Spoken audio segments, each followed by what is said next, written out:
What's going on, everybody? Welcome to the PHLY Sixers podcast, where my ankle is hurting today, but I'm not the only one dealing with some issues, and we'll talk about it alongside my partners, as always, Derek Bodner, Kyle Neubeck. Again, I'm Devon Givens with you, Bree producing, all of you in the chat. Look forward to talking with you all throughout this show, as we have a bunch to get into. Latest on Joel Embiid and the conversation, what color hoodies we're wearing today. You guys can see it now if you're checking in, and so much more from Doc Rivers, Tyrese, Maxey, some rumors out there, plenty to get to, and we're glad to be back here with you. Derek, what's going on? Not much. I'm doing well. We all are all sporting hoodies. Yes. Devon forgot his PHLY hat, which is a real shame because now there are a couple different options to choose from. Go to PHLYlocker.com. You can check those out. That's PHLY Locker. There you go. He remembered the website. Growth is possible. Kyle, what's happening, man? My ankle hurts. Well, I have a knee that is healthy? not swollen, so I'm doing better than Joel Embiid, it appears. But I guess that's where we need to begin, because there's some things out there now. Just putting it out there, of course, Ramona Shelburne at ESPN. She was talking to Woj on his podcast, and she spoke about Joel Embiid and him dealing with knee issues, the same knee, as she said, from the playoffs where he had to play through it. Well, and specifically the same injury that he had in the playoffs last year. Yes, that he played through in the playoffs. You deal with it at that time, but right now it's the regular season. You can take some time off. It's also, she mentioned how it was a 4 to 6 week injury to deal with. And right now, I'm sure that people who have seen it or heard it were a little concerned, Derek, about what was being said. So what are your thoughts right away as we are in, game number 36? I think it was 36 last night, so 37 on Friday against the Sacramento Kings, where Joel Embiid has already missed time. And right now, we are unclear if he's going to play tomorrow in this game against Sacramento, but certainly something that he's dealt with, missing games, injury his entire career, and here's another one. Yeah, and look, so to clarify, Ramona put out a clarification a little while ago, just as a recap of his injury statuses. He had an LCL sprain in his right knee during the playoffs last year. He currently has swelling in his left knee. So they are two different knees. And I think, she sort of got it mixed up there on which knee he injured last year. And I think she was trying to preach caution that since this was a knee that he had previously injured, to be, like I said, cautious in his return to play. That doesn't mean it's not like I confirm that he does not have an LCL sprain in either knee this year. It's not the same injury. It's not even the same knee. That doesn't necessarily mean like he's out of the woods. Knees can be tricky. There can be things that it can take longer to heal. There can be things that you find later on. Embiid specifically has a history of knee injuries. Like I said, I don't want to preach he's in the clear. Team does consider it day to day, but like I said, there's always concern with a knee and a big man. It's just not the same knee and it's not the same injury. And I think that was worth clarifying. Because it did cause a little bit of panic in Sixers Reddit, Twitter. The quote that went around, if it had been 100% true and accurate, would have been alarming, right? Because it would have been, not only are we talking about an injury that she's suggesting would have taken a while, she buttressed that comment by saying, look, guys are thinking now about the 65 game threshold and all that. And it's like, that is not what I want to hear when we're talking about a 4 to 6 week injury that, hey, just going to play through it, tape it up. Like if it was an excuse to underperform in a playoff series and it's that bad, it's just like you had to soldier through, and he had the same thing now. The easy thing is like treat it like a 4 to 6 week injury. So It was a relief to hear that, at least as far as we know right now, it's still that day-to-day issue. I would say this, more concerning for me was, I believe, or was this Covington that Nurse is talking about in Atlanta, where he's saying he's dealing with a knee thing, and every time he works out, the swelling goes back up. Having to monitor the swelling for Joel moving forward, I would say, is the big thing. It's like I said, I don't ever want to say, don't worry about a knee injury, because knee injuries historically are something you always worry about, especially with big men, especially with Joel Embiid. But it would have been more concerning if it was the same knee that would have required 4 to 6 weeks of rest last spring. If it was the same injury that required that kind of rest, it's not. Like I said, it's not an LCL sprain. It's in the other knee. It's in the left knee, whereas the swelling is in the left knee now. It was a LCL sprain in the right knee last fall. It's completely separate. I don't think the LCL sprain that he suffered in the playoffs caused him to bump knees with Julius Randle. That doesn't feel like there's any way to logically connect those two. But because it is a different knee and a different injury, last year's timeline, like I said, I think she was trying to point out the severity of the injury last year because she misremembered the knee and just wanted to say, okay, because this was a serious injury last year, to take some time and be cautious with it. But like I said, I think she just misremembered which knee he injured last year. And because of that, we're all now panicking. And look, I get it. Like, as someone who now comes on the show and talks 5 days a week, like, you misspeak at times. You misremember at times, too. No. It happens. It's just this specific one caused a lot of panic. It did. And with the history that he already has, of course, that's just going to go with it. If this was a guy where he maybe hasn't missed as much time as he has in the past, especially with his knees, then maybe it wouldn't be discussed as much because they are still a good team. You have another potential all-star on the roster already that can carry the load a little bit and pick up some W's. Not last night. He did his part, but overall not last night. That this wouldn't be as big of a deal. But since it is Embiid, it is the injury history that goes along with him. This is a real thing. Then you couple it with seeing the team play, the record that they have without him in the lineup. That will then cause that big concern with Sixer fans overall because they see a pathway, I think a lot of people do, where they look at Boston and that's the one team that they maybe look at and say, okay, this is the team that we had to get through. We can beat the Milwaukee Bucks. They have some flaws. There's some things there that they can crack through and get past the Milwaukee Bucks. But other than Boston, you're really looking at a situation where this is another good opportunity for the Sixers to get past that second round and maybe advance. And if he's not in that lineup, we've seen where they can be good at times, but more so far, Kyle, where they have not been good with him in that lineup. Listen, man, like I said it when I went on my big rant the other day about leaving him in to preserve the 30-10 streak. He is the reason and basically the only reason that they are relevant as a team and as a franchise. You can see that in a game against Atlanta where Tyrese has 35, Tobias has 32, and they give up 1 billion points and lose to a Hawks team that's been pretty bad all season. You see it when they go on the road. They get blown out by teams like Minnesota, teams like New Orleans, who New Orleans at that time was not even playing all that well. They're on a good run of form right now. But they lose and lose handily to the good teams without Joel. And they lose even to teams like Atlanta when they don't have him available. So I get it. Like, you want to see him on the floor, but you also don't want him to expose himself to injury this far away from the playoffs, or further injury, I should say. It's a really tough balance to strike for them. It is one of the reasons that despite all his gifts and all the positive things he brings, that he is a tough star to build around in some ways, at least for the regular season, because when he's healthy, it's like, guy's one of the best players, if not the best player in the world. But there are these pockets of time in every season that you have to figure out a plan. And I think, frankly, a lot of fans, having seen how they're performing without Joel, are even further on that bandwagon of go get a third star, go get a real guy at the deadline, because I think being realistic at this stage of Joel's career, and certainly where we're at right now, people say and probably know, hey, he's going to miss another 10 games, whatever it is, 10 games or more the rest of the way.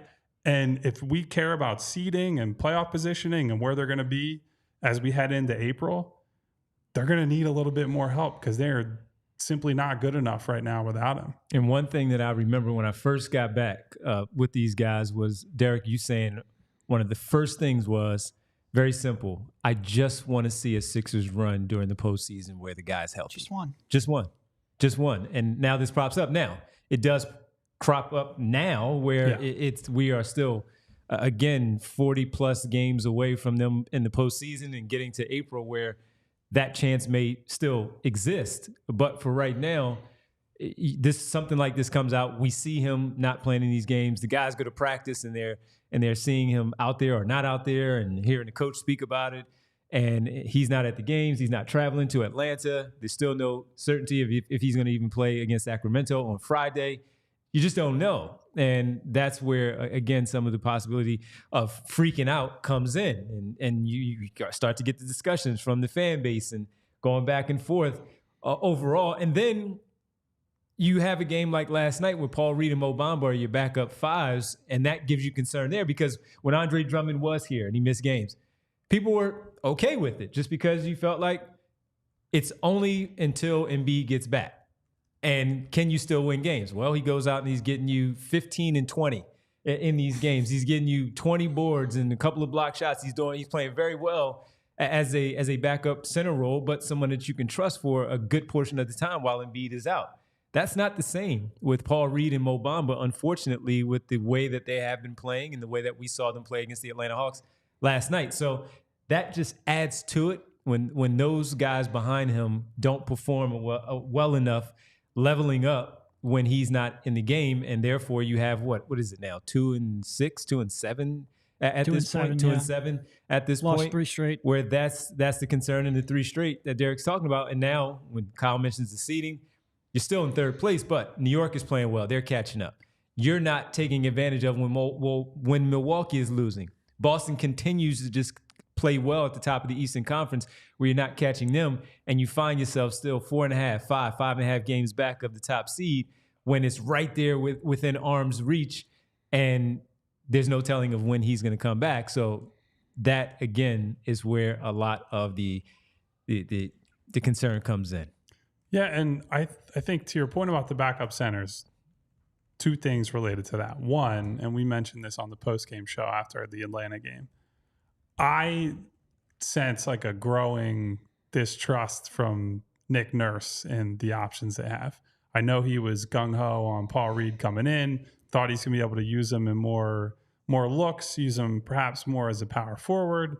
And now we're in January and he makes a bozo play and Nurse is like, get him the fuck off the floor right now. And Bamba had a decent game against Atlanta, but I think, body of work has been bad, and I don't think he trusts him at all. So there's that component.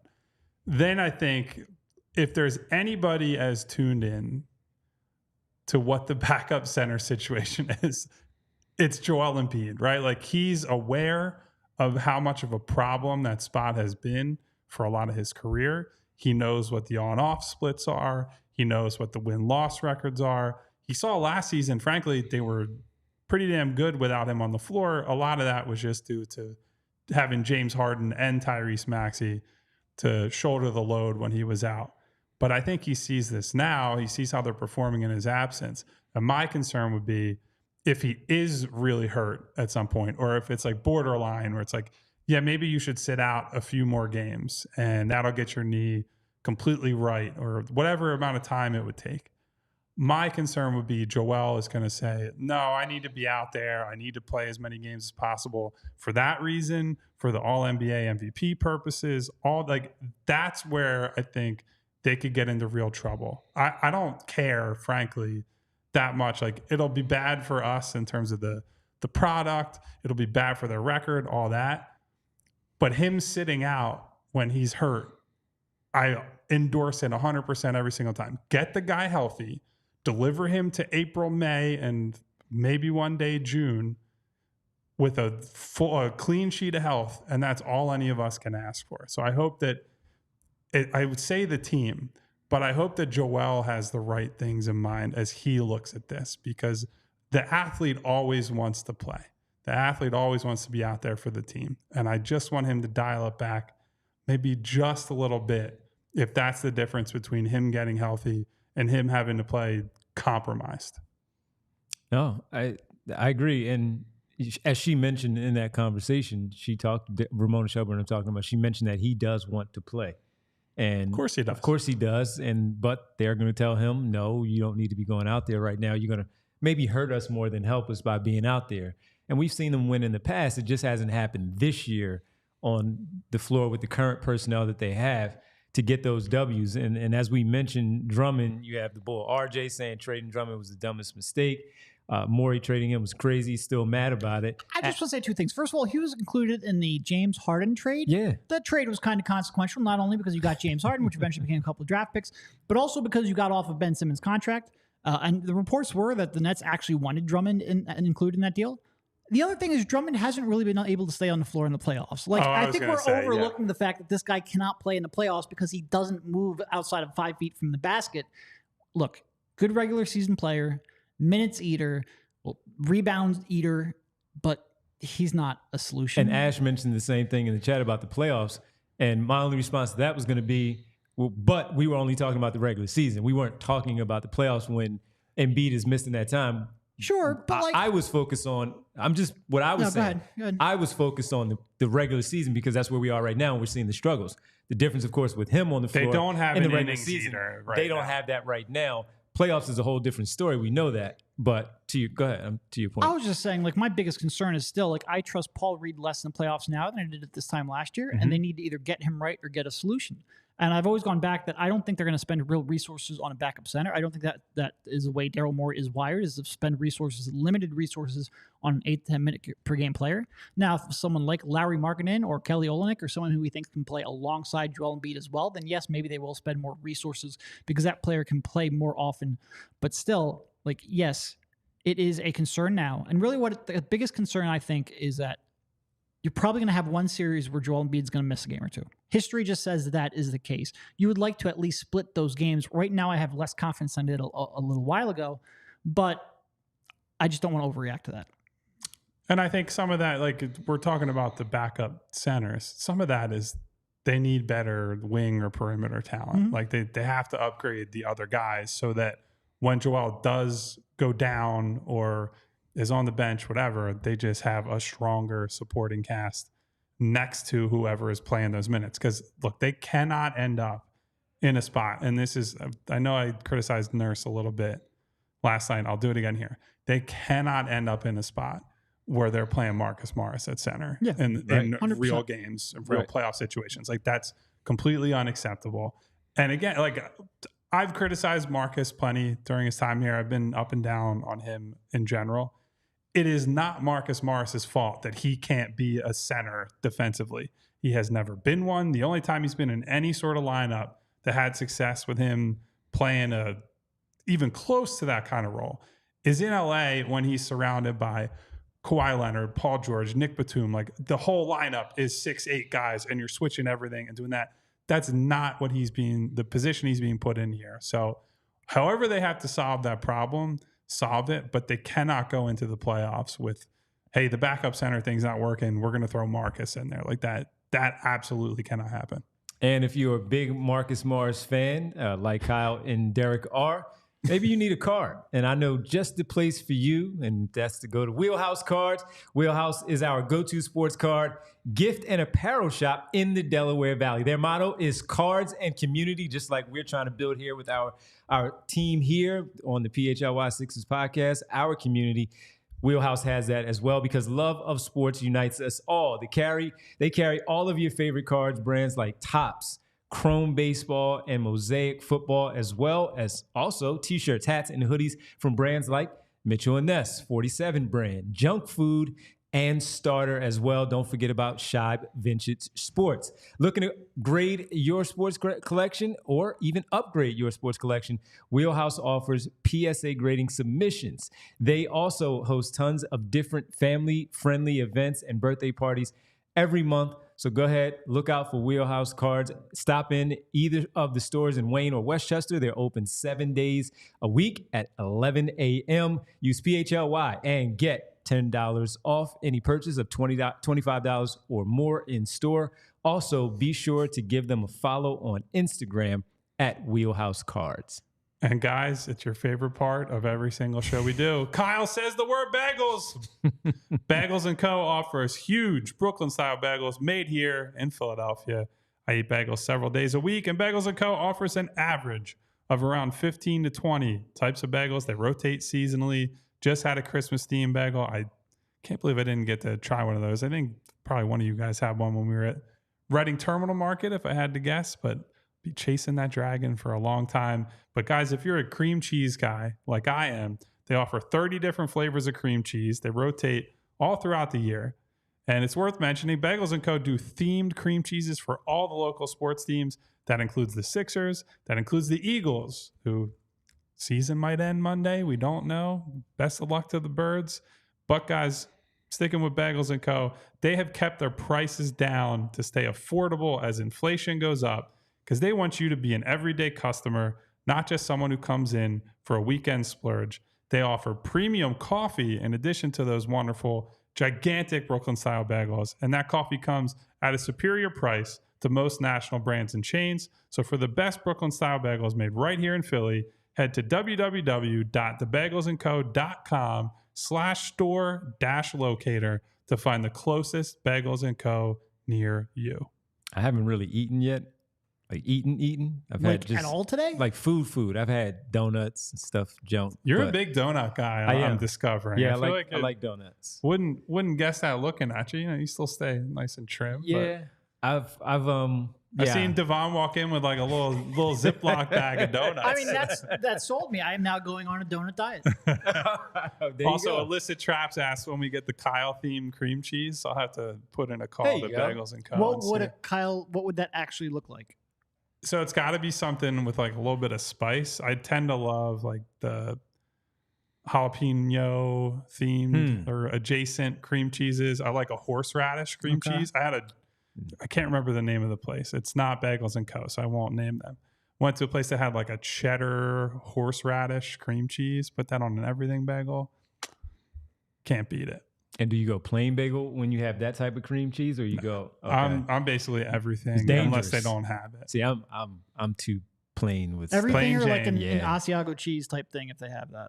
Those like are that. Yeah. I mean, listen, if you're at a place that does some fancier ones, I'll browse, but I'd say the standard is an everything bagel. I'm hungry. And Derek's now going on the donut diet. So that's what you got. I mean, from look, whatever works for you, man. Co. I once had a brother who lost 100 pounds, legitimately eating pasta every day. And I'm like, how the hell did you lose weight eating pasta? He's like, well, Derek, I would just buy a box. A box was 2,000 calories. I'd eat just the box. It was real easy to count my calories, and that's how I lost weight. I'm like, hey, man, whatever works for you, you do it. That's the new Atkins diet, except the opposite. Well, pasta diet, not for me, because I don't need to lose 100 pounds. And no, I'm not doing that. But hey, if you're talking about bagels and all and spreading things around, seemed like somebody was spreading some lies, formerly of the 76ers. And that would be one, at least that's how we're taking it, Doc Rivers. He's blaming others for things that took place with the 76ers. No, stop blaming other people for his failures. No. Yes. Even lineup changes, saying if somebody was being nice, even when he was trying to say somebody was being nice. And the person is already nice. You didn't have to make him look nicer and how much he cares about the team. He was lying about that too. Doc Rivers saying it's somebody else's fault. And that somebody, Daryl Morey. Speaking his about time was going to Morey. come eventually. Oh, yeah. When you talk as much as Doc Rivers is able to talk now, it eventually is going to just drop out and just fall out into the Because he's hit what? He's hit James, Joel, now Daryl. Eventually it'll be Tyrese. Tyrese something. I guess he's going to respond to Tyrese Maxey now and say that Tyrese was lying. Yeah. But yeah, Doc Rivers said that basically Daryl Morey talks too much when it comes to the trade deadline. Would you like me to read how you're dealing with things? And Kyle has it right here to read to you. The full quote from, as Mark Zumoff used to say, there's only one Doc in Philadelphia. The full quote from Glenn Rivers. Very true. One of the problems, probably had many, one of the problems I had with Daryl was that he talked too much. So from a coaching standpoint. Exact same problem I have with Kyle. Same problem I have with Glenn. So from a coaching standpoint, and I got this from guys in Houston when he came, they said, you got to get him to talk less because trying to coach a team every day, your guys are mentioned every day in trades. Then here comes the coach. Hey, I want you to play a lesser role. Or I want you to do this. And then he's like, the player is like, why? You guys talk about me every day about being traded. I'm not buying in. It makes it hard. So your thoughts, gentlemen, before I go scorched earth on this one. If there's one person, I mean, look, it's smart for ESPN because Doc can't help himself in these regards. So they put him on the air. They get him. Oh, this was on this is Bill Simmons' podcast on the Ringer. It's smart. Okay, so it's smart by Bill Simmons to have him on because Doc can't help himself. And whenever he has a chance to defend himself or deflect any criticism of himself, he's going to take that opportunity. And there's obviously been a lot of criticism about how the end of his Sixers tenure ended. For him to come out and complain, because really, if you go back, it's just Simmons and Harden were really the only two I can remember that Daryl talked about publicly. We were going through the list as we... Sure, there was reports of other players, but that mostly came from the media, and that's going to happen in today's media environment. It's really just Ben and James.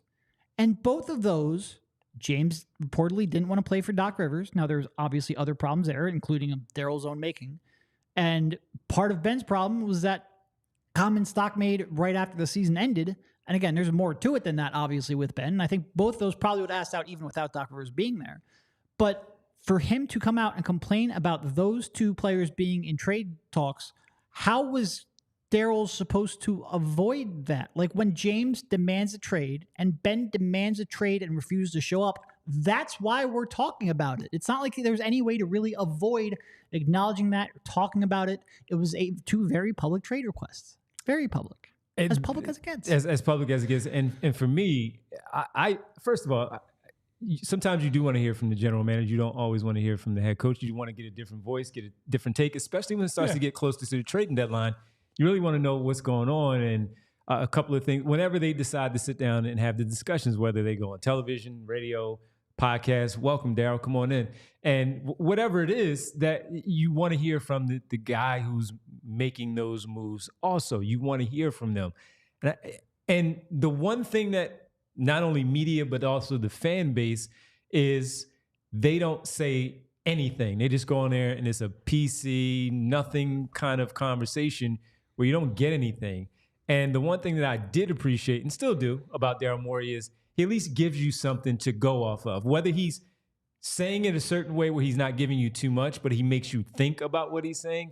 It's different, of course, coming from a head coach who has to deal with it in the building from their own personal conversations of what he's actually sharing publicly then for others to go off of. And I never thought it got that far with Daryl Morey where he said too much, where he would have the head coach or even the players up in arms about something. Maybe some agent might get a little frustrated about something that he might says, but as far as the coach goes, I never got that. And certainly Doc never relayed that when he was here. It was only when he left to share it in that way.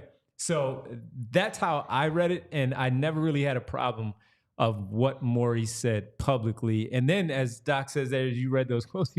I was speaking to people in Houston too, and they said, you got to make sure you get them, not to get them. Throw them under the bus while you're at it because of you saying what the people in Houston were telling you of how to handle with. And while that happens, it's probably not the best thing to say out there for them. So that's how I read it. And typically when Doc Rivers is saying stuff on a podcast like that, I'm probably not listening because I really don't have much unless something jumps out where we have to then go in and listen to it for purposes I've heard of him this talk conversation. quite a bit over the last couple of years. I don't necessarily need a whole lot more.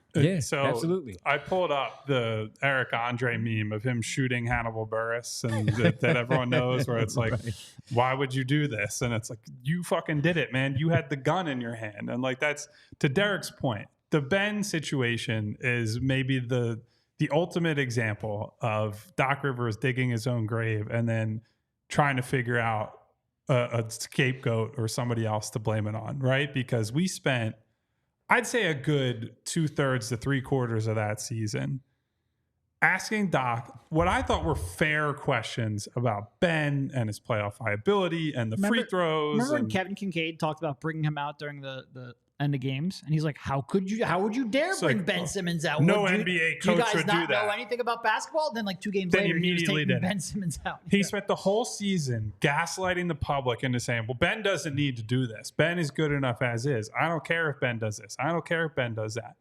And then Ben has a complete mental breakdown in the playoffs, and Doc, after circling the wagons the whole year, is like, yeah, I don't know if he's the point guard of this team on a championship level team. It's like, bro, what? So look, to Derek's point that he also made, there were a lot of other factors in Ben requesting a trade, wanting out. That is something that clearly had been brewing for a little bit. There was the Joel component too, where I thought his comments were overblown, but that played into it.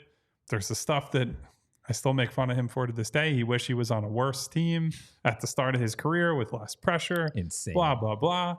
The point being, though, that when Daryl has to start talking to people and the rumors are coming in, most of the public communication on that is not coming from Daryl to reporter X. He has no reason to be like, Yeah, the best they're getting offered right now is CJ McCollum, right? Like Daryl Morey's not advertising that. Right. That's the Portland front office is saying that, or other teams are saying that. So that they at the time could try to get Ben at what people believed was a discount price.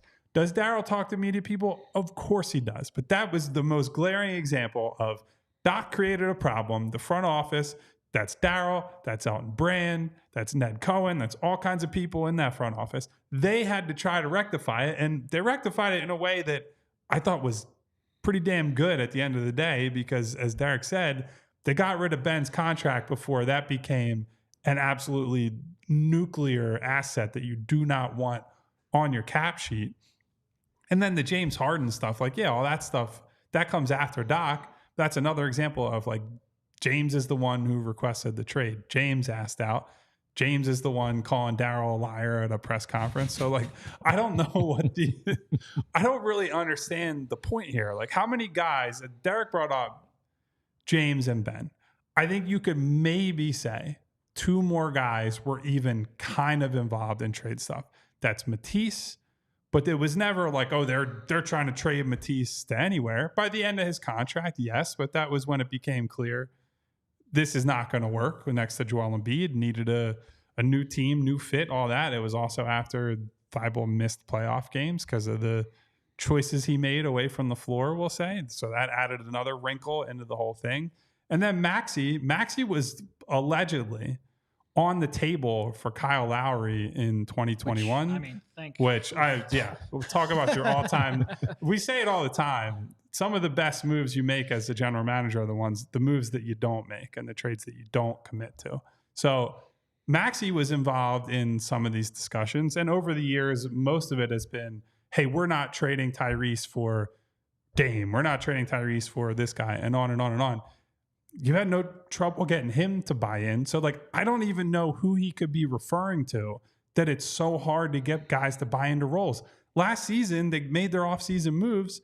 And that was basically the extent of what they did, other than trading for Jalen McDaniels at the deadline. No, I mean, look, even with Ben, like, do you remember back when the Harden was traded to the Nets, and there were reports coming out that the Sixers were offering Ben for Harden to Houston, and he went out and he's on the record. Daryl said, "No, Ben's a core part of this franchise. We're not interested in moving him." It was obviously a complete lie. They would have traded Ben for Harden right then, but he was going out of his way to try to publicly say, no, we're not going to trade our guys. Guy, yeah. And you brought up Tyrese and you brought up Matisse. Neither of those were Daryl saying it publicly. Those were reports from reporters coming out. And look, when two teams talk, someone, whether it's the team offering a player, the team that is receiving the offer, or maybe even an agent or someone close to the player, will say, hey, look, it's advantageous of me to let this leak to the media. That's going to happen. Like the stuff like Tyrese in Toronto, the stuff like Matisse being available, that's just part of doing business in today's NBA. You can't completely avoid that, try as you might. The only two he really talked about publicly were Ben and Harden. And both of those, now look. He was forced into talking about him publicly. He was forced into talking about him publicly. The Harden thing was part his fault that it devolved into that, but he was forced to talk about publicly. Other than that, I don't think he's really talked about anyone publicly. So for Doc to come out there and say that, I don't really think it applies. Yeah, look, man, I feel like for the last few years, I wasn't necessarily super pro Doc, but I at least tried to give him his just due for areas where I thought he helped, including in being like, I think the way I always like to hear it described is doing like the CEO of the team type stuff, where it's a lot of the locker room politics and all that. And like, look, it came out that Harden was not happy with how he was being used. Whether that's an excuse is kind of immaterial to me. All that stuff was kept very quiet throughout the season. They played very well. Joel wins the MVP. Harden buys into his role. Like, did all that stuff to get them to the point where the second round loss was a disappointment. And if he could simply have the self-awareness at some point in his career to say, I wish I would have done this. I messed this up. I wish I'd done this differently. But you so very rarely hear that from him. People would respect him a lot more if this wasn't a pattern. This is every team that he leaves in the year, 2 years afterward. It's always like, oh, well, Kawhi didn't do their PG didn't do this, and Kawhi wasn't all the way bought in, or we had this injury. Like, at least injuries in Boston, I think, were his big excuse, and that's like, okay, whatever. That's Kevin Garnett getting hurt. Obviously, and that was after a championship, so it was kind of So allowed. You're allowed to do a little bit of griping. So to hear all these sour grapes from Doc about Daryl, about Joel, about James, I'm waiting for him to kill Tyrese next. Like, it's always everybody's fault but his own. I can't stand people in any walk of life that just don't take responsibility for their part and why something went wrong. And it was honestly the biggest reason I didn't want Doc to come here and be the coach when they hired him, because I thought what he needed after he left LA was to take a step back and remove himself from the mistakes that he had made and look at himself and say, here's how I have to improve. Here's how I need to get better before I take my next job. Maybe he's doing that right now, but unfortunately, he learned nothing from his previous failures, and he brought all the same problems to Philly. When he was let go at that time by Los Angeles, I remember, and look, I don't tweet a lot, but the one thing that I put out immediately was no on social media, just because of watching from afar, seeing who he was as a coach with the Clippers, where I thought, sure, Chris Paul, DeAndre Jordan, Blake Griffin got a lot of it. Sure, they are part of the problem, but why is no one really focused on what he is doing or not doing with that team that should have at some point gotten out of the Western Conference? I know the Golden State Warriors were the Golden State Warriors, but still, they were damn good. And he's a good coach, a championship coach, a pedigree already there. And a lot of that was him. And once they hired him, similar to you, I was like, okay, there's certainly nothing I can do about that. So let me see what he's going to do. Yeah. Give him a chance to actually fail if he's going to fail, but certainly succeed if he's going to succeed. He has talent here, which is why he chose this job. And then Daryl Morey is hired later as the president of basketball ops to come in and do his part to help this organization again push forward. But he had success. I thought he was really good. He was coach of the month. He had them playing very well. That 1 month in January, he got them the #1 seed, right back into certain spots. But yeah, it was also, sure, stand up for your player. That the whole thing about the Ben Simmons, that just drove me nuts. Even off the record conversations, you still couldn't get him to say, no, I just want him to worry about free throws. Nobody really said he had to shoot jump shots all that much. It was just more of the aggression and the mentality more than anything, and that goes with the free throws. And then later on, as it became the end, finally leaving, he gets let go. I actually thought he was going to survive. That's my own mistake. I actually thought he was going to survive this offseason and then come back for one more year. But when he does do one of his first interviews after the fact, he's talking about the culture of the team and how good they have it and how Joel is this and Tyrese is that and James wasn't traded yet. He started talking about the culture, and he did exactly what Kyle is saying. He was saying how he had a hand in building the culture and how good it is. He couldn't just leave it for what it is. He needed to have that credit when talking about why they are going into this situation in a good place with some good players. Tyrese Maxey is this, but then we forget about, and we'll get to this on the other side. I mean, if you guys ever shut up, that he asked the guy to go and have a roll off the bench when he should have been in the starting lineup. So that's where I think a lot of people just continue to get frustrated with who he is, what he has done. Sounds like Derek continues to get frustrated that he can't tell everyone about our good friends at Rocket Money. You guys blew past our ad break by like 15 minutes. That's fine. Sometimes keep on doing you just do that because that's let you finish. That's what Rivers does. He kind of gets you flowing with the conversation, how frustrated, even when he's gone, that he still just leaves a trail of things for you to get ticked off about when he no longer has anything to do with anything. He is a glorious self-promoter and a master politician. It's all about his own image. Agree with you there. That being said, I do want to make sure that the lights stay on. So I want to tell you about Rocket Money. Stay on. We all want to make sure that you get the most out of your money and that you're not wasting money on unnecessary subscriptions. Rocket Money is a personal finance app that finds and cancels your unwanted subscription, monitors your spending, and helps lower your bills.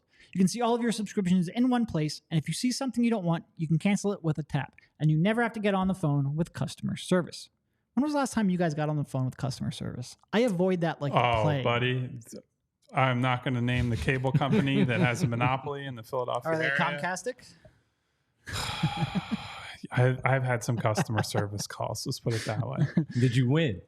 Yes. Okay. That's what matters. But they took everything. All right. Well, it's like the Thanos. What did it cost you? Everything. You don't want to do that. So Rocket Money is a personal finance app that finds and cancels your unwanted subscriptions, monitors your spending, and helps lower your bills. You can see all of your subscriptions in one place, and if you see something you don't want, you can cancel it with a tap, and you never have to get on the phone with customer service.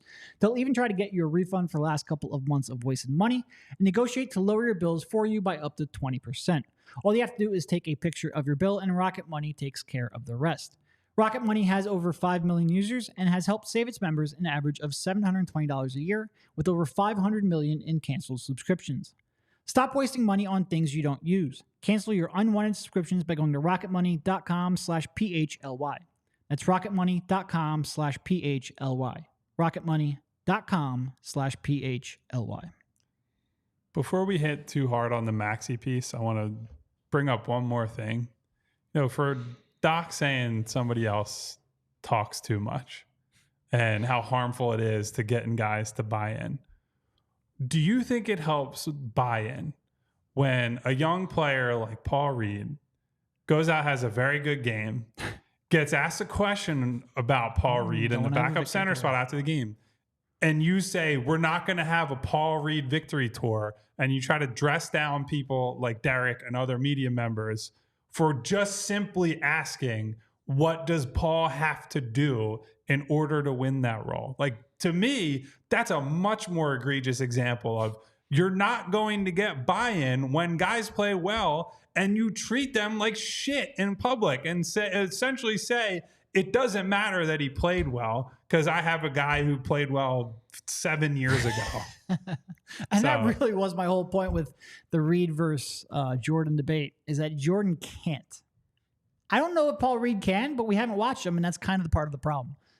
It's just wild that press conference played out the way he is. Like, you don't have to shit on your own players. It was, and for a coach who I think for the most part tried to gaslight us, especially with Ben, but really with almost everyone. That was just a really weird stance to take. Especially and I think when he's part of it though was because I think he felt like he was being second guessed by people that he doesn't think are basketball qualified to second guess him, and I think that's always a problem with Doc. It was, he's supposed to be savvy, and that was one of the things that he, being around the league as long as he has as a player and a coach, he's supposed to be able to be savvy with these types of questions. Yeah, and that's where that's where I would always get frustrated with him, because again, it's the extension when he's speaking to the media and he's talking to these guys and they're asking questions. It's an extension of what, so you're basically shooting down what the fan base, having some hope in a young player being a player that can help out in a small way in a postseason, regular season or postseason, where he would shoot him down and he's telling you, hey guys, calm down. You don't know what you're talking about. I do. And that's why you're talking down to your fan base. And as much as he wants to say, I love the Philadelphia fan base, the fan base is crazy, it's great, all this, my agent was here all these years, and so on and so forth. But when you're doing that again, you are pointing your finger in the face of the fans who are the paying customer who has thoughts about the players, the team, the organization, paying your salary, and you do that. That was always one thing that really drove me nuts, because it was almost as if, again, you're supposed to be very good at this, but you're tone deaf in this point. So I think we have, because we're starting to actually get towards the end of the show here, and we have a couple super chats that I do think we want to get to, and one of them directly ties into one of the topics that we were bringing up. So first of all, to wrap this up, Harrison G says, would you ask Pop that question? That's obviously a reference to when Doc said that to Austin Krell, not to give Austin Krell another shout out because he loves those shout outs. Damn it, free pub for Krell. But that's what I'll say. Like, you bring up, like, when Doc and I had our one little interaction there. To me, what always bothered me way more than that is when he did it to Austin Krell and he called him out like that. He said, Keith Pompey, that was a dumbass question. When he did, basically called Kevin Kincaid an idiot for suggesting to take Ben out when teams are intentional fouling late in games. Those were the ones. It wasn't, I don't care that he like tried to dress me down in a press conference. That's going to happen over the course of a career when you cover a team.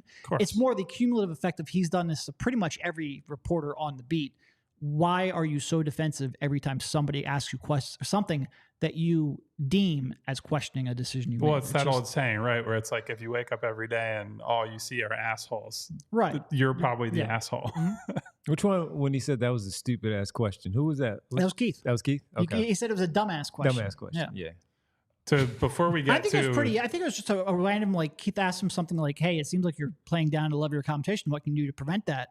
And he just, like, lost it. It was weird. Before we get to our final topic and Harrison's super chat, I know you wanted to get to Tyrese's comments as related to Doc. Yeah, also on another podcast, and he's talking about the time that Doc Rivers said he was praising the kid for being selfless and coming off the bench, and saying that he was the one that suggested, hey, for the betterment of the team right now, Tyrese, that I will come off the bench when he was starting and having success. Now, remember, this was after he was coming back missing a few games due to an injury, and when he came back, he was on the bench. And Doc Rivers made it very clear that this kid is very nice, he's selfless, he would do anything to help the team win.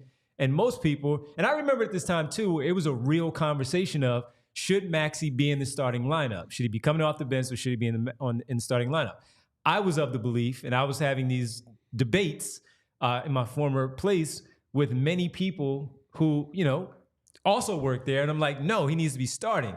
I get the punch that they need off the bench, but he needs to be starting. You can also have him with that second unit when he comes back in. You can do both things. And that was my belief. So I was of the side that he should have been starting. And when he said that, I never believed it. As honest as Tyrese Maxey is, and as nice of a kid as he is, when you're playing as well as he was, that he wanted to stay with that group. You earned that right to be in that starting five. That's a real thing where people want to be in the starting five. Of course. From little league to high school to college to the pros. It takes a lot to adjust to a role and accept that role. But that kid was playing some really good basketball, and an injury was not the reason for him to be coming off the bench. So I thought at that point, I never believed it. And then when you would talk to people, they're like, yeah, that wasn't true. And for Tyrese to say it now finally publicly, because he stood up for Doc, as you said before we started the show. He gave him a lot of cover. He gave him a lot of cover because, again, that's who that person is, to even give that cover to the head coach and not throw him under the bus for telling a story that wasn't true at that time. Well, and to building off the point I made with Paul Reed, it's like, how do you expect, and it's a credit to Tyrese that he did his best to buy in and continue to be the player that he is. How do you expect Tyrese Maxey or another random player to buy in when you straight up lie to the public about a move that you made and why you made it and why you're doing it, and that player then defends you, like covers for your lie, despite the fact that they're being demoted? Like, Tyrese didn't do anything wrong. He was hurt he missed like a month, right? Like that was December. Missed like all of December. He comes back, and look, they had played well, mostly because Harden came back, and James Harden and Joel Embiid healthy at the same time means you're going to win a bunch of games. But DeAnthony Melton is in that starting role and does fine. And there was some basic logic to it. But to say that to pin it on Tyrese so that nobody essentially holds you accountable for it is the exact sort of thing that we're talking about here. He didn't want the blowback if it didn't work. So he said, you know what I'm going to do? I'm going to say the guy who's being demoted, who's saying on this podcast with Gilly that he's calling his mom that he's depressed and he doesn't want to play. I'm going to point to him and say he did it because the city loves him so much that they'll believe it. He's such a nice kid that they'll believe it. And if it goes wrong, I'll just put him in and nobody will say anything else about it. It's complete fucking bullshit to do that. It's super manipulative of a kid who is so nice and is such a coach's kid that he just rolled with it. But that says everything about Tyrese, but also everything about Doc at the same time. It's their two personalities and how they approach things in a nutshell. And for Tyrese to wait this long, and I know he said it on JJ Redick's podcast, something to the same effect too. I can't believe he waited this long to actually get into it, because that was just a crazy thing that all of us took wholesale because Tyrese went along with it. It was wild. Well, and also just who the fuck lies about that? Like, really? Who would actually lie about it? It's so easily disproven, and it's so like your whole thing as a manager player who's clearly upset about coming off the bench. Don't then add to it by making it sound like it was his idea. And look, the Sixers, when Maxey and Harden were in there, were struggling defensively at that time. I remember pointing that out. I remember writing a column about that. But my conclusion was you've just got to stagger these players a little bit more to get better, matchups to use them against. Not that you're going to send your 21 at that point, 21-year-old like future franchise player to the bench with a crisis of confidence.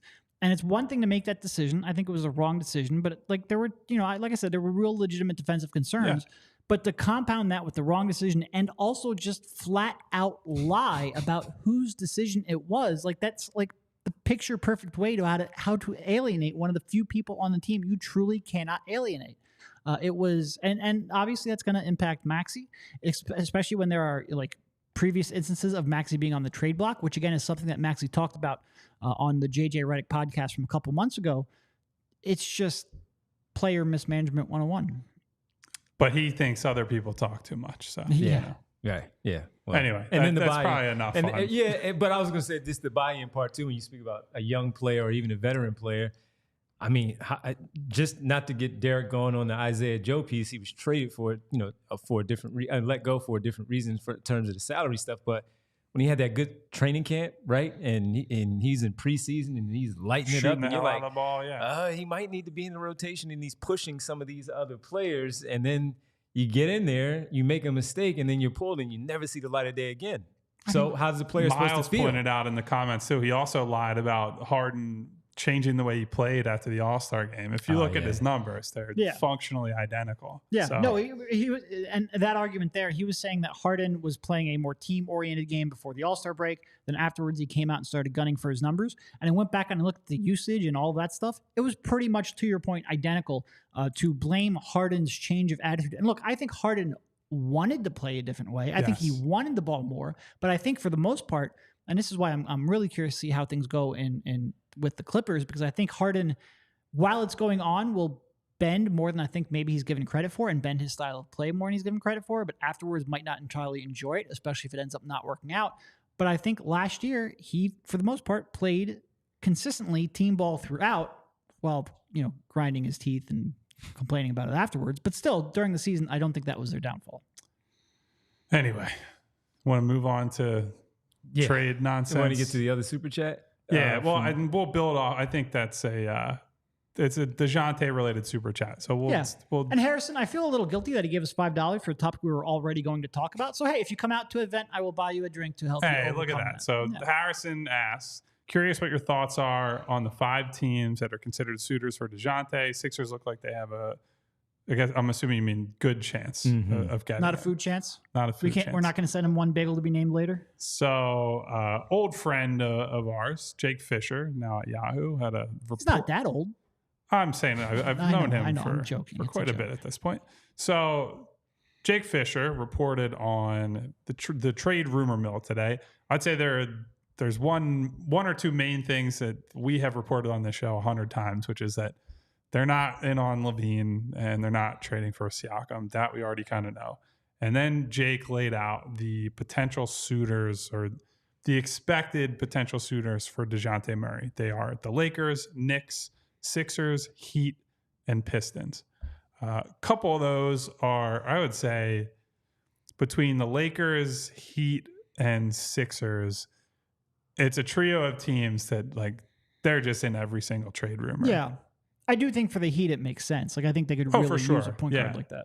Yeah. I mean, I'd say you could squint at all those teams and make a case that they could use Murray. I think for the same reasons that when I brought up Terry Rozier recently, Dejounte Murray, like a higher end version of why you would trade for Rozier, making a little bit more money and is I'd say a better overall player, more versatile player in terms of the defensive stuff. So he's interesting in New York, although to me, they're probably not cashing in their chips. If I had to handicap it, the Lakers seem like the most likely if they don't go for LaVine, just because they're a desperate enough team that they'll throw whatever they need to get Murray. And I don't suspect that the Sixers would do that. I don't suspect the Heat would do that. I don't think the Knicks are, because I think, the smoke is out there about wanting Joel or Donovan Mitchell or some of these other guys, and Murray he's several tiers below Joel. He's at least a tier or two below Donovan Mitchell. The Pistons are the 5th team, and I lend basically no credence to them getting anyone. I have no idea why that would even be added. And even for the Lakers, you add the clutch part again. We can't ignore that just because of LeBron, Rich Paul out there in LA. I'd say the other thing, I'm going to have to can we get someone to play bagpipes or something? Jake also said that Tyus Jones does not appear to be a target for the Sixers. So my obligatory mention of Tyus Jones might have to end with this episode. You can keep pushing it. Doesn't mean it has to stop. You can I'm not keep pushing it. Criticize Jake's reporting, but not every report is 100%. We can keep the dream alive. We're not going to kill it. Yeah. I did mention yesterday, I'm not sure he'd hold up in the playoffs, so that's probably factoring into it, but yeah. And I would also say that the reporting that is out there is that Washington's asking for a high price. I think they want an unprotected first. And as much as I've been on the Tyus Jones train, I am not giving up an unprotected first to get him. You might get me to cough up a nice second and a young player I don't really care about, but I'm not giving up real stuff. So that's the reason I brought him up, right? Is he's on the expiring, he's on kind of smallish contract, he's gettable. But if it comes down to that, I'd rather take a flyer on DeLon Wright or Bill Monte Morris out of Detroit if he's ever healthy enough to play, I suppose. I don't know. Yeah, and he was mine. Monte Morris, similar situation, but he hasn't played, so how much could they really ask for coming out of Detroit? He even looked, watching him those few games, and of course, when all the attention of the losing streak was on, he looked like sitting out, picked up a few LBs, so he might have to go on that diet that Derek was talking about, because I think the donuts hurt him a little bit. But as far as the player as the backup point guard, it seems like that would make sense too if you have to pivot from Tyus Jones, if they're being unreasonable and asking for too much in Washington. But the Murray piece, we keep talking about it. It's going to continue to be talked about because he's one of those types of players, especially when all the reporting says Atlanta is going to go in that direction potentially. Yeah, and one other thing to quickly point out here, because it came out today, Marcus Smart, who we just talked about the other day, has a severe right ring finger injury and will be sidelined for 6 weeks, which will take him through the end of the trade deadline, which complicates maybe anyone that was looking at him as a target.